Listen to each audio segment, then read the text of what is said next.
Hello. അപ്പോൾ നമ്മളിന്ന് റവ കൊണ്ട് നല്ലൊരു അടിപൊളി കേക്ക് ഉണ്ടാക്കിയെടുക്കാൻ പോകാം കേട്ടോ വീട്ടിൽ. അപ്പോൾ ഇത് കഴിക്കാനും വേണ്ടി നല്ല ടേസ്റ്റാണ്, അതുപോലെ നല്ല സോഫ്റ്റാണ്. കുട്ടികൾക്കാണെങ്കിലും നമുക്ക് വലിയവർക്കാണെങ്കിലും ഒക്കെ ഒരുപാട് ഇഷ്ടപ്പെടും. അപ്പോൾ നമുക്ക് എന്തായാലും വീഡിയോയിലേക്ക് പോകാം.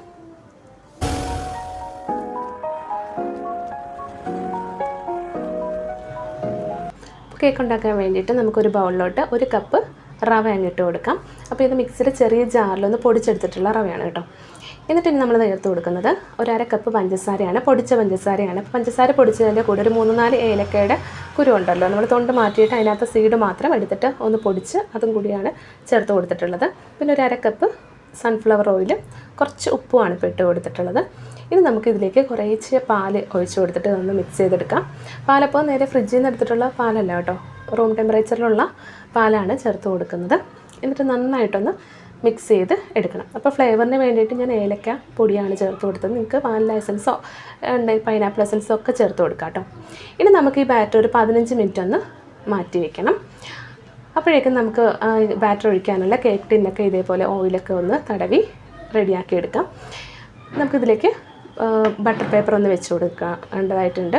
ബട്ടർ പേപ്പർ ഇല്ലെങ്കിൽ ഓയിൽ മാത്രം തടവി എടുത്തിരുന്നാലും മതിയാവും, കുഴപ്പമൊന്നുമില്ല കേട്ടോ. ഇനി നമുക്ക് ചെയ്യേണ്ടത് ഒരു പഴയ പാനുണ്ടല്ലോ, നല്ല കട്ടിയുള്ളൊരു പാൻ സ്റ്റൗവിന് മുകളിലേക്ക് വെക്കുക. അതിൻ്റെ പുറമെ ഇതേപോലെ ഒരു കുക്കർ എടുത്ത് വെക്കുക. എന്നിട്ട് ഉപ്പ്, കല്ലുപ്പോ അല്ലെങ്കിൽ ഉപ്പ് ഏത് പൊടിയുപ്പാണെങ്കിൽ അത് നമുക്ക് ഇതേപോലെ ഒന്ന് ഇട്ട് കൊടുക്കണം. എന്നിട്ടൊരു 2-3 മിനിറ്റ് ഒന്ന് ചൂടാക്കണം, പ്രീ ഹീറ്റ് ചെയ്തെടുക്കണം. അപ്പോൾ നമ്മൾ ഇത് മൂടി വയ്ക്കുമ്പോഴത്തേക്കും ഇതിൻ്റെ കുക്കറിൻ്റെ അടപ്പിൻ്റെ വിസിലും അതുപോലെ വാഷറും ഉണ്ടല്ലോ, അതൊന്ന് മാറ്റിയതിന് ശേഷം വേണം നമ്മളിത് മൂടി വെച്ച് 2 മിനിറ്റ് ഒന്ന് ചൂടാക്കാനായിട്ട് വയ്ക്കാം. അപ്പോഴേക്കും നമ്മുടെ ബാറ്ററൊക്കെ ഇവിടെ 15 മിനിറ്റിന് ശേഷം നമുക്ക് റെഡിയാക്കി എടുക്കാം. അപ്പോൾ നമ്മൾ റവയിലേക്ക് ഒഴിച്ചിട്ടുള്ള പാലും കാര്യങ്ങളൊക്കെ നന്നായിട്ട് ഈ റവയിലേക്ക് പിടിച്ചിട്ട് നല്ല തിക്കായി വന്നിട്ടുണ്ട്. ഇനി നമുക്കിതിലേക്ക് ചേർത്ത് കൊടുക്കുന്ന ഒരു 1/2 കപ്പ് തൈരാണ് കേട്ടോ. തൈരും ഈ പറഞ്ഞതുപോലെ തന്നെ ഫ്രിഡ്ജിൽ നിന്ന് എടുത്തിട്ടുള്ളതല്ല, നമ്മുടെ റൂം ടെമ്പറേച്ചറിലുള്ള തൈര് തന്നെയാണ് ഇതിലേക്ക് ചേർത്ത് കൊടുത്തിട്ടുള്ളത്. എന്നിട്ട് നന്നായിട്ട് ഒരേ ഡയറക്ഷനിൽ തന്നെ നമുക്കിതൊന്ന് മിക്സ് ചെയ്തെടുക്കാം. ഇനി നമ്മളിതിലേക്ക് ഒരു 1/2 ടീസ്പൂൺ ബേക്കിംഗ് പൗഡറാണ് അതിന് ചേർത്ത് കൊടുക്കുന്നത്. പിന്നെ ഒരു 1/4 ടീസ്പൂൺ ബേക്കിംഗ് സോഡ നമ്മളിതിലേക്ക് ചേർത്ത് കൊടുക്കുന്നുണ്ട്.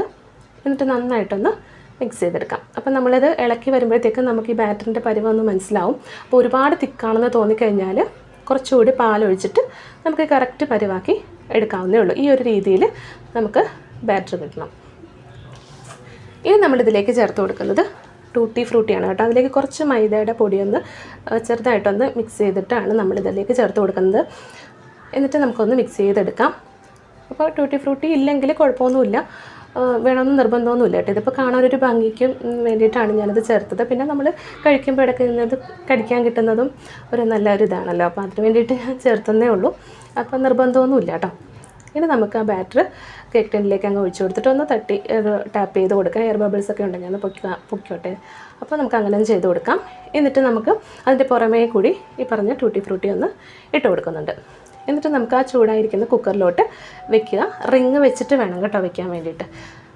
എന്നിട്ട് നമുക്കൊന്ന് അടച്ച് ഒരു 35-40 മിനിറ്റ് വരെ നമുക്ക് ഇത് വേവിച്ച് എടുക്കേണ്ടതായിട്ടുണ്ട്. അപ്പോഴേക്കും നമ്മുടെ കേക്കൊക്കെ ദാ ഇവിടെ റെഡിയായി വന്നിട്ടുണ്ട്.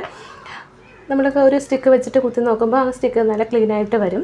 അപ്പോഴേക്കും നമുക്ക് അറിയാൻ പറ്റും ഇത് നന്നായിട്ട് റെഡിയായി വന്നിട്ടുണ്ടെന്ന്. അപ്പോൾ ഇത് അത്യാവശ്യം ചൂടുണ്ട്. അപ്പോൾ നന്നായിട്ട് തണുത്തതിന് ശേഷം മാത്രമാണ് നമ്മൾ ഇതേപോലെ ഒരു പ്ലേറ്റിലേക്ക് മാറ്റേണ്ടത്. എങ്കിൽ മാത്രമേ നമ്മൾ ഈ ബട്ടർ പേപ്പറൊക്കെ എടുക്കുമ്പോൾ നല്ല ക്ലീനായിട്ട് വരത്തുള്ളൂ. അപ്പോൾ നമ്മുടെ കേക്കൊക്കെ ഇതാ നല്ല അടിപൊളിയായിട്ട് വന്നിട്ടുണ്ട്, നല്ല സോഫ്റ്റായിട്ട് വന്നിട്ടുണ്ട് കേട്ടോ. അപ്പോൾ നമുക്കിത് കട്ട് ചെയ്യുമ്പോൾ തന്നെ മനസ്സിലാവും എത്രമാത്രം സോഫ്റ്റ് ആണെന്നുള്ളത്. അപ്പോൾ നിങ്ങൾക്ക് വീട്ടിൽ ഇത് ഉണ്ടാക്കിയെടുക്കാനായിട്ട് വളരെ എളുപ്പമല്ലേ. നമുക്ക് ഒരുപാട് കാര്യങ്ങളൊന്നും വേണ്ട. നമ്മുടെ ഫ്ലേവറിന് വേണ്ടിയിട്ട് ഏലക്കാപ്പൊടിയൊക്കെ ചേർത്തിരുന്നാലും മതിയാവും, നല്ല ടേസ്റ്റ് തന്നെയാണ്. പൈനാപ്പിൾ എസൻസോ ഇപ്പോൾ ഉണ്ടെങ്കിൽ അത് ചേർക്കാം, പൈനാപ്പിൾ എസൻസ് ഉണ്ടെങ്കിൽ അത് ചേർക്കാം. അതുപോലെ വാനില എസൻസ് ഒക്കെ ഉണ്ടെങ്കിൽ അത് ചേർത്ത് കൊടുക്കാം. അല്ലെങ്കിൽ ഏലക്ക പൊടിയാണെങ്കിലും ചേർത്ത് കൊടുത്താൽ മതി. നല്ലൊരു ടേസ്റ്റാണ്. എന്തായാലും കുട്ടികൾക്കും അതുപോലെ മുതിർന്നവർക്കൊക്കെ ഇഷ്ടപ്പെടും, ഉറപ്പാണ്.